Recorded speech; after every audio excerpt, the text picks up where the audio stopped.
রানার ছুটেছে তাই ঝুমঝুম ঘণ্টা বাজছে রাতে, রানার চলেছে খবরের বোঝা হাতে। সুকান্তের কবিতা আর হেমন্তের গান অমর করে থাকা বাংলার এই রানার। এই কবিতাটি বা গানটি শোনেনি এমন বাঙালির সংখ্যা খুবই কম।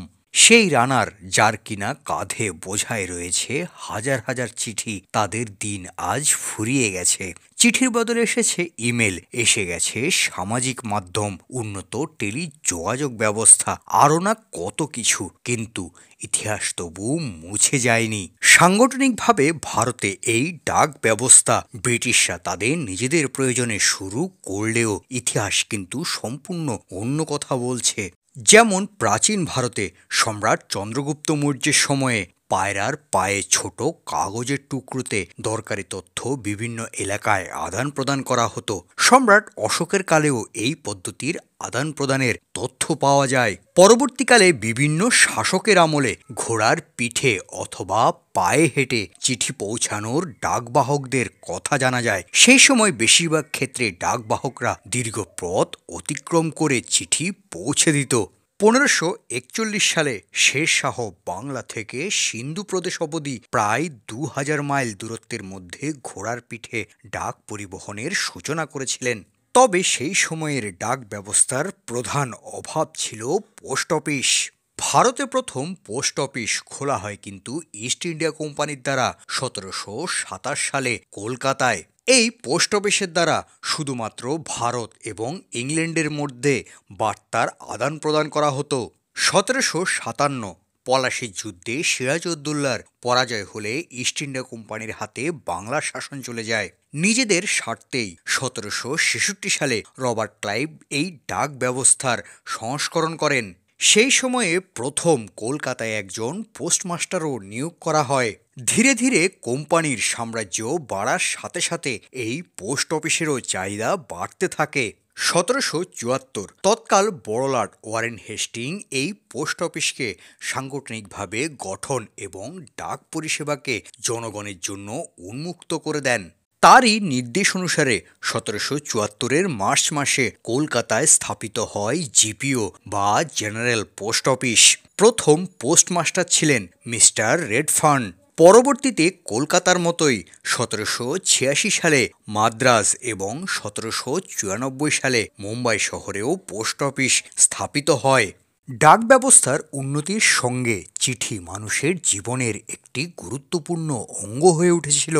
এর সাথে 1852 সালের 1 জুলাই সিন্ধু প্রদেশে ভারতের প্রথম ডাক টিকিট প্রকাশিত হয়। তবে এটি বর্তমানে প্রচলিত ডাক টিকিটের মতো নয়। এটি ছিল আঠা লাগানো ডাক টিকিট, যাকে বলা হতো সিন্ধে ডক।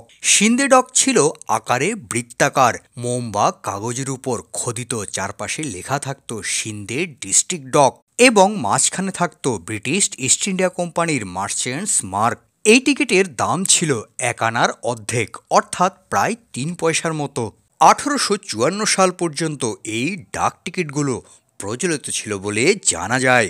আসলে 1854 সালে তৎকাল ভারতের গভর্নর জেনারেল লর্ড ডালহৌসি এই ডাক ব্যবস্থার সংস্কার করে নতুন নিয়মবিধি চালু করেছিলেন।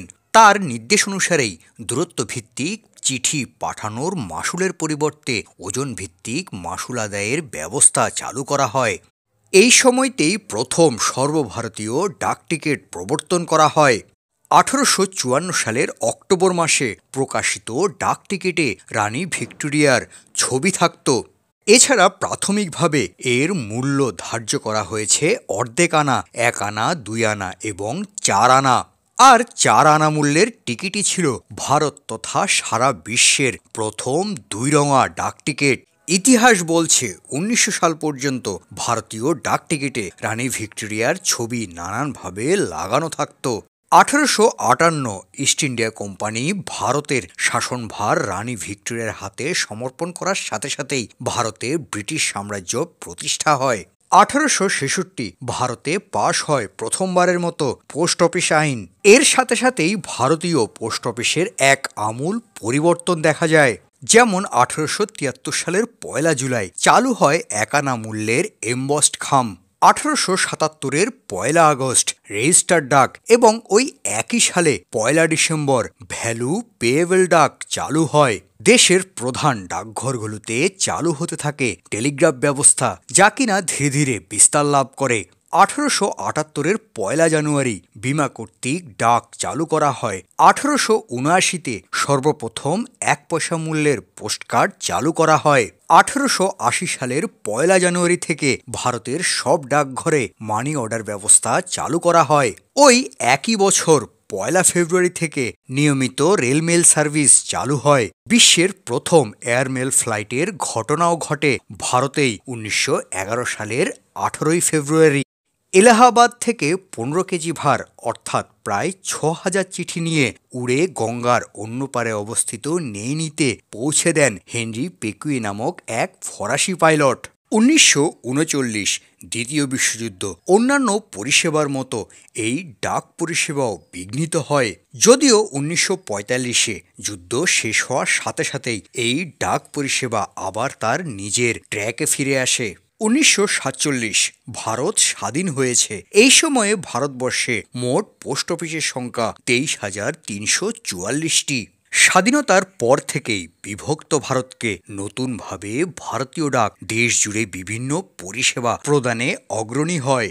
এতদিন পর্যন্ত বেশিরভাগ পোস্ট অফিসই ছিল শহর এলাকায়, কিন্তু স্বাধীনতার পর তা ধীরে ধীরে গ্রামেও ছড়িয়ে পড়তে থাকে।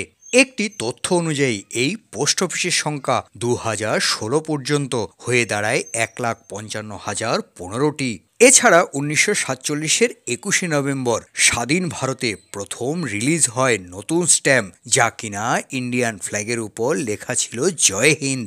1969-এ ভারতীয় ডাক বিভাগ সার্ভিস বিফোর সেলফ কে নিজেদের আদর্শ বাক্য হিসাবে গ্রহণ করে। 1986 সালে প্রথম স্পিড পোস্ট চালু হয় এই ভারতীয় পোস্ট অফিস থেকেই। বর্তমানে পোস্ট অফিসে যে গুটি কয়েক পরিষেবা সাধারণ মানুষ গ্রহণ করে থাকে, তার মধ্যে স্পিড পোস্ট অন্যতম। বহু ক্ষেত্রে ডাক ব্যবস্থা এবং পোস্ট অফিসের বেহাল দশার কথা বিভিন্ন মাধ্যমে শুনতে পাওয়া যায়। সময়ের সঙ্গে তাল মিলিয়ে চলার চেষ্টা করলেও ডাক ব্যবস্থা কিছুটা পিছিয়ে পড়েছে। কাগজের চিঠি জায়গা নিয়েছে ইমেল। তার গতির সঙ্গে আমাদের কাগজের চিঠি এঁটে উঠতে পারেনি।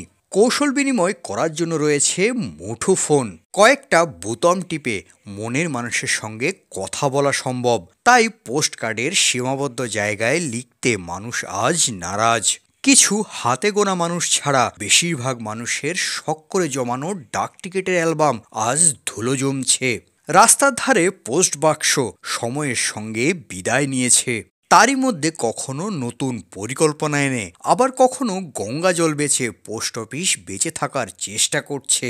এত কিছুর মাঝেও দেশের বহু প্রত্যন্ত দুর্গম এলাকায় এই পোস্ট অফিসই একমাত্র যোগাযোগ মাধ্যম। এই হলো ভারতীয় পোস্ট অফিস নিয়ে অল্প কিছু কথা। এই ভিডিওটি আপনাদের কেমন লেগেছে তা নিচে অবশ্যই কমেন্ট করে জানাবেন এবং সাবস্ক্রাইব করবেন আমার চ্যানেলটিকে।